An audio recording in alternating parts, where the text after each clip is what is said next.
Bismillahirrahmanirrahim. Assalamualaikum warahmatullahi wabarakatuh. Saya Mustafa dari mahasiswa STKIP Situs Banten, Prodi jurusan PJKR Pendidikan Jasmani, Kesehatan, dan Rekreasi. Kali ini saya akan membuat video untuk pengajuan memenuhi persyaratan perbaikan nilai dari MK Pengling S Butek pengampuh mata kuliah Ahmad Yani MPD. Saya akan membuat video materi tentang manusia sebagai makhluk sosial. Menurut kodratnya manusia, selain sebagai makhluk individu, mereka juga merupakan makhluk sosial.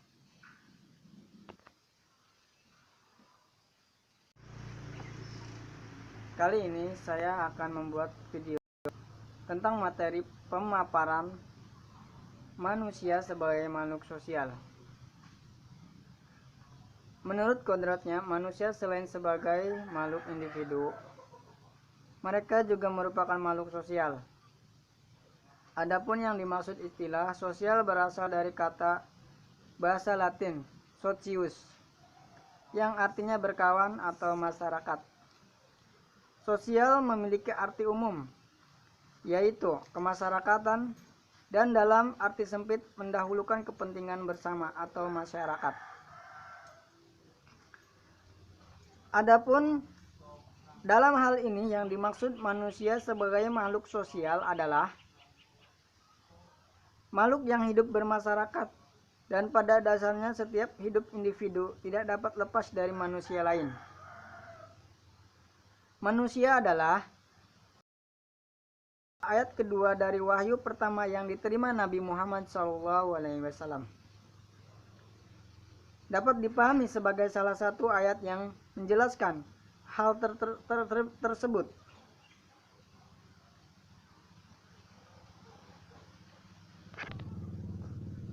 Sebagai salah satu ayat yang menjelaskan tentang tersebut. Khalaq insan min alaq bukan saja diartikan sebagai menciptakan manusia dari segumpal darah atau sesuatu yang tempat di dinding rahim, tetapi juga dapat dipahami sebagai diciptakan dinding dalam keadaan selalu bergantung pada pihak lain atau tidak dapat hidup sendiri.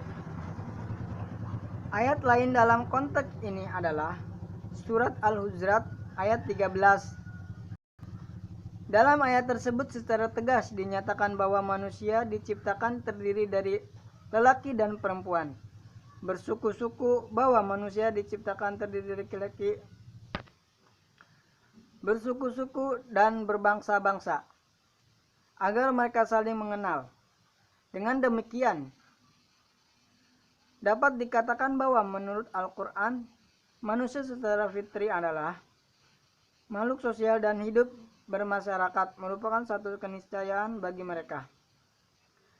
Selama manusia hidup, ia tidak akan terlepas dari pengaruh masyarakat. Di rumah, di sekolah, dan di lingkungan yang lebih besar manusia tidak lepas dari pengaruh orang lain.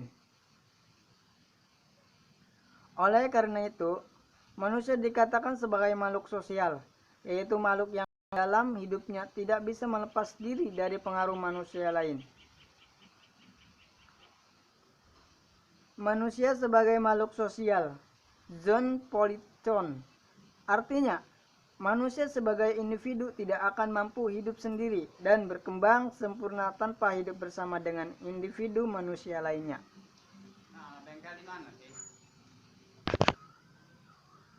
Manusia sebagai makhluk sosial membutuhkan interaksi dengan sesama untuk berbagi rasa, bertukar pikiran dan kehendak, baik secara langsung maupun tidak langsung,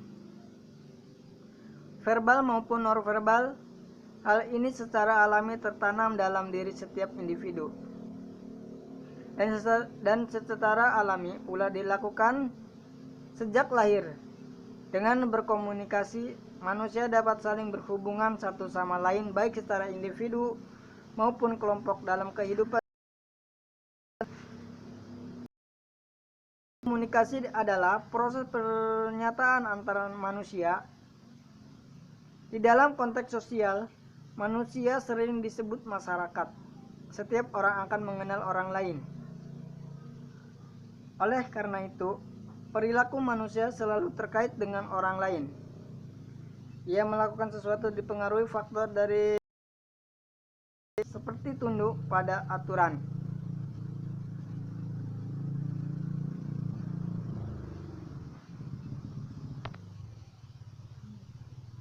Tunduk pada normal masyarakat dan keinginan mendapat respon positif dari orang lain. Manusia dikatakan sebagai makhluk sosial karena pada diri manusia ada dorongan untuk berhubungan, berinteraksi dengan orang lain. Ada kebutuhan sosial untuk hidup berkelompok dengan orang lain. Kebutuhan untuk berteman dengan orang lain seringkali didasari atas kesamaan ciri atau kepentingannya masing-masing.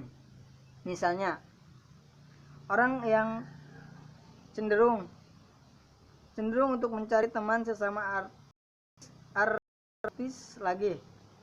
Dengan demikian, akan terbentuknya kelompok-kelompok sosial dalam masa didasari oleh kesamaan ciri atau kepentingannya. Pada umumnya, di tengah-tengah masyarakat pasti akan muncul suatu masalah atau gejala sosial. Masyarakat sosial merupakan realitas sosial yang kompleks, sehingga sumber masalah juga bersifat kompleks.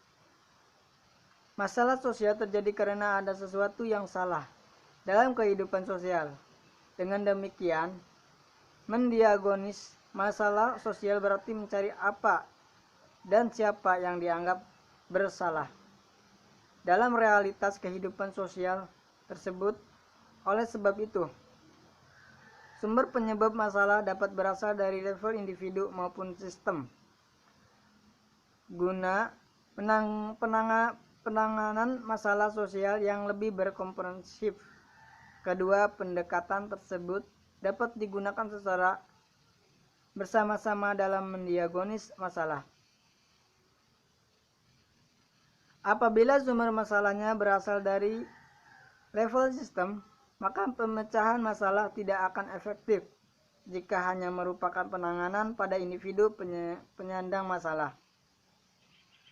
Dalam hubungannya dengan manusia sebagai makhluk sosial, manusia selalu hidup bersama dengan manusia lainnya.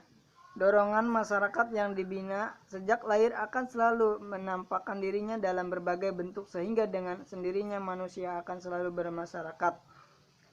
Bentuk sehingga dengan sendirinya manusia akan selalu bermasyarakat dalam kehidupannya. Seperti kita ketahui bahwa sejak bayi lahir sampai usia tentu, manusia adalah makhluk yang tidak berdaya. Tanpa bantuan orang-orang yang di sekitar, ia tidak dapat berbuat apa-apa, dan untuk segala kebutuhan hidup bayi sangat bergantung pada luar dirinya sebagai orang tuanya, khususnya ibunya.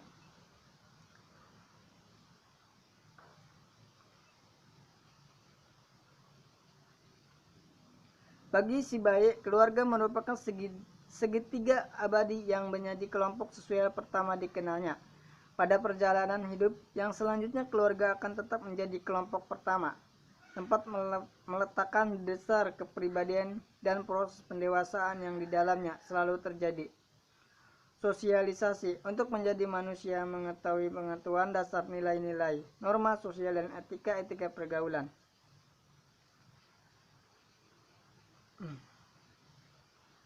Terima kasih.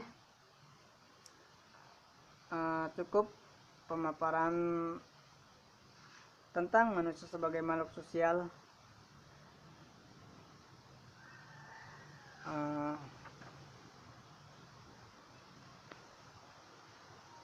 Terima kasih untuk pemaparan materi tentang manusia sebagai makhluk sosial.